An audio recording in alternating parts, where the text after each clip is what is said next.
Ito na po guys, final testing na po namin. Shinong rice mill machine na gawa mula sa South Korea. So sa mga hindi pa po nakapag-order, order na po kayo. Pwede na po kayo magpapa-reserve. Kapag set C, dalawang set na lang po pagpipilian. Yun ang set C, isang Shinong rice mill machine, isang palay pre-cleaner. Set C po yun.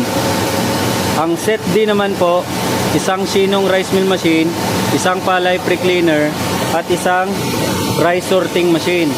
Set D po yun. Ang kaibahan lang sa set C at saka set D, ang set C ay walang kasama, wala nito, wala yan. Set C.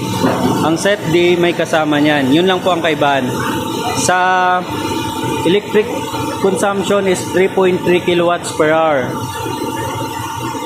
Dapat po hindi po bumababa sa 220 volts ang supply ng inyong kuryente.